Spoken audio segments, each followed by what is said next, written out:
Hi, I'm Joey Pinz. People ask me, how did I lose 130 pounds? The quick answer is always discipline. I started my business, wasn't paying attention to my health, was eating too much, drinking too much sweets. My daughter was born. Next thing I know, I'm pre-diabetic, I have hypertension. I knew something had to change. Discipline. I, like many of you, have faced many challenges in your career, in your family, in your life, in your faith. How did you attack them? How did you approach them? How did you solve them, hopefully? It all had to have some degree of discipline. I'm also asked, how did you found and start a tech business that lasted over 25 years? Discipline. I was committed to it, enjoyed technology, didn't enjoy some aspects of it, but knew it was necessary. Discipline. Our podcast mission: how do we use discipline to better ourselves and society? Join me, please, as I talk to interesting people and discuss how they use discipline in their family, in their passion, in their careers, and how it helped them. Our podcast vision: growth through learning from others. Joey Pinz Disciple Conversations. It'll be light and serious. Join us, please. Thank you for consideration. A great event here at ConnectWise Secure. What are some of your goals this week? My goals this week are to help tell that story, help tell the story around Security 360 and what we're doing with the intersection of AI and security at ConnectWise, and help the media really understand why that's important to partners. I'm also here to connect with our partners. I have been in the channel for 18 years and I love this community. I love IT Nation. I am really excited about the direction that IT Nation is going, where it's very open. It's an open ecosystem. It's very inclusive of all vendors. And I think that's really important because no matter if you're a competitor of ConnectWise or if you're integrated with ConnectWise or whoever you are in this ecosystem, competition makes ConnectWise better. It's good for the MSP. The MSP ultimately wins when we're all working really hard to innovate and bring great solutions to market. And what is the role of the media in an event like this? Really, it's to tell the story of what's happening on the inside, to share those cool experiences that are happening, to share the new products that are being launched, to talk to partners and understand how these products and solutions are going to affect their business. So I think they play a pretty critical role, especially the podcasters. We're excited to bring even more podcasters into Connect and have a cool area bigger than this here at this show, to help share the excitement and the buzz. And we feel that it's a really important part of what we're trying to do at IT Nation events. And what's your challenge to MSPs that are here? So we've got over 1,200 MSPs at this event this week. We're here in Orlando at ConnectWise Secure. What should MSPs be doing? Learning. Even in my line of work, every day I try to learn something new to improve on what I'm doing, because if we don't continue learning, we're going to get left behind or, potentially breached. This cybersecurity, learning about new solutions out there, a lot of what we heard Teresa talk about with, the voice hacking and, what can happen now with the power of AI.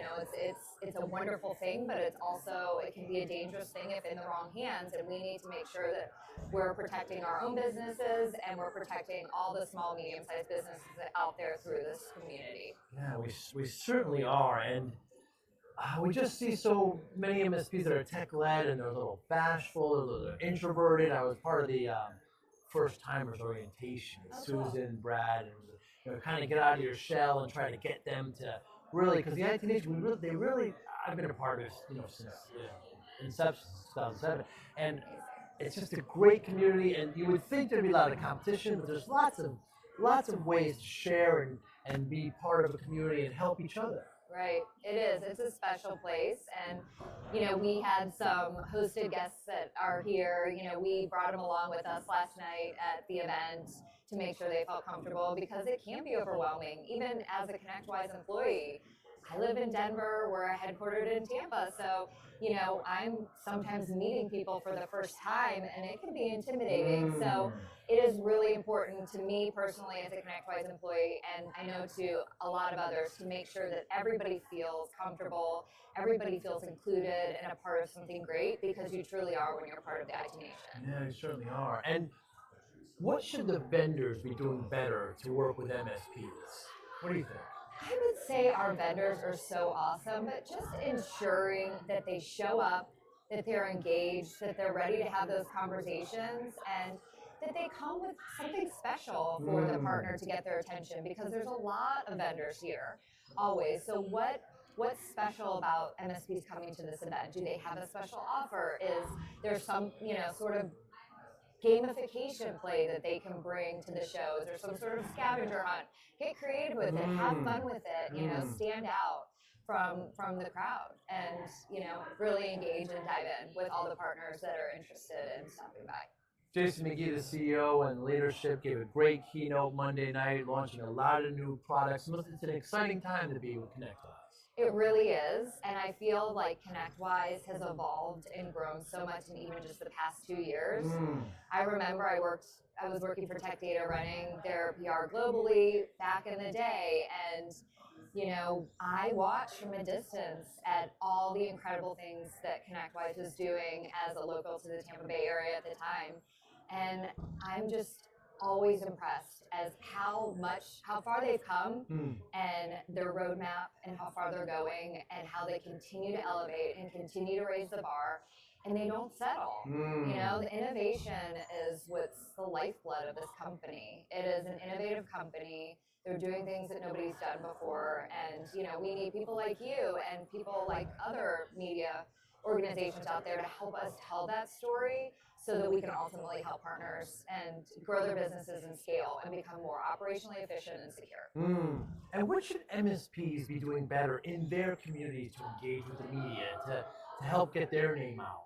That's a great question, because I think it's something that many small business owners are intimidated about, or they think it perhaps is too expensive to, hire a PR firm. And that's not necessarily untrue either, but I think there are ways that you can market yourselves, and it could be through social media, making sure that your LinkedIn profiles are updated, that you're active, that you're connecting with reporters locally on these channels. And on X, if you see something interesting that a reporter tweets, maybe you have a particular story that plays into what they're talking about, and you can message them, or give them some notoriety by retweeting something that matters, to their story, something that plays into it, where you can garner some attention. So I think there are creative ways, rather than just calling and pitching or writing a press release. I think those things are good for SEO if you're putting them on your website, et cetera. But I think, building relationships with local media would be a good place to start. And social media is a great place to get noticed. Are there fractional PR firms? There are, I believe so. And actually, fractional CMOs tend to go to different PR firms and help get quotes, and then bring them on as partners in a fractional basis. So yes, I had been approached before, so I do know a little bit about that. A friend of mine was a fractional CMO, and I used to help write quotes and support that individual any way that I could. Wow. Yeah. Because many MSPs are tech-led, so they're very good engineers, but they lack in sales, they lack in marketing. And I was talking to Keisha, earlier today in HR, but so it's interesting, PR falls under marketing, and it only makes sense, right? And so they should really look at, if they can't hire, to look at it in a fractional capacity. I think so, and I would also say that the ConnectWise Partner Program does have a lot of marketing tools to help them scale up, and it's free. It's free when they're a part of this program. A lot of these services are. So if anything, it can get them started and engaged, and open their mind up to a whole lot of opportunities that come with customer acquisition costs and marketing in particular, because it is important if you want to continue to grow and gain new partners. You wouldn't want to lose one of your clients to somebody that's marketing better than you when you know you're actually offering the better service. You've got to tell that story or else somebody will do it for you. You know, what should MSPs do better than understand all these programs? You know, ConnectWise says, my goodness, grow and evolve and, IT Nation and Pitch It, which are involved with this year. There's just so many programs. MSPs should really really find out more about these programs, see what fits with them. I agree. There are a lot of things, and there are things I'm still learning within the ConnectWise ecosystem, being here for just under a year, because so many programs are, created, and then so many are, growing and becoming more robust, and there are more opportunities. So I would say, first of all, talk to your rep, talk to your sales rep or your account manager, and find out, what they would recommend based on what they know about the business that you're running. And then I would also say ConnectWise University has some great education opportunities to find out more about what's out there. And of course, I'm always happy to help partners navigate. Every person here is here to do that from ConnectWise. So, reach out to me anytime and I can walk you through it too. Amanda, what concerns you about, what keeps you up at night about the community, about MSPs engaging with ConnectWise and just MSPs in general? Yeah, I would say, what keeps me up at night is I always hate to see headlines that somebody's been compromised, hacked. You don't want to see that because that can put somebody out of business. And this community, all of these, partners are very important to us. And, what we can do, to continue coming together and help protect one another's businesses. I really truly feel like we're all in this together. But, what keeps me up at night is for sure thinking about the safety and security of not only ConnectWise, but all of our partners in the ecosystem. Yeah, it's certainly, when I talk to MSPs, it's security, it's staffing, keeping their great engineers, and how they're going to grow. Definitely. AI has helped me quite a bit with my team and peace of mind, really, if there's a lot on my plate for the day. And, obviously it can't replace an engineer and it can't replace what I do, but it's really important for augmentation. And I use Sidekick every day.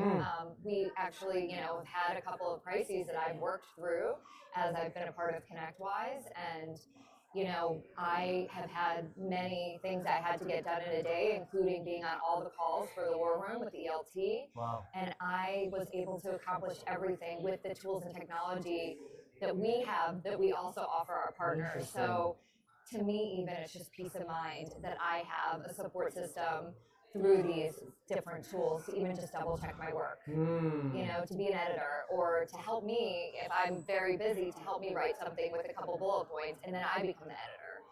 So it's really helped me in my day-to-day, and I can accomplish more in less time and feel better about it.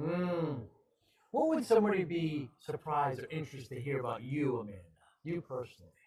Well, I can go personal. I love dogs. I have 3 dogs, and some are rescues as well, and huge animal lover. I have 2 boys. My sons are 11. Portland is 11, and Sawyer is 9, and they're both big lacrosse players. That's right. I spend every weekend on the lacrosse field. And now we're traveling to the Northeast. We live in Denver, so we're literally on the Northeast like 6 different weekends this summer, supporting Portland, my oldest, because he's on 2 different national teams. So it's been fun. It's been great. I love traveling and I love seeing our community, but I really love when I get to come home, hang out with my dogs and the kids on the couch, and just be together. Amanda, thank you so much. I look forward to continuing working with you. You're wonderful. Thank you. Thanks for having me. Thank you. Thank you for listening and or viewing Joey Pinz Disciple Conversations. Please share this episode with 1 or 2 of your friends who you think may benefit from the episode. Our website, www.joeypins.com. There you'll find lots of resources and you could join our mailing list. Please follow us on all our social media, Instagram, Twitter, and Facebook. Podcast information, the video version of our podcast is on YouTube. Please subscribe. Audio is on all major podcasting platforms. Please follow them. And if you like it, please consider giving 5-star rating. Would really appreciate that. Thank you again for listening or watching Joey Pinz Disciple Conversations.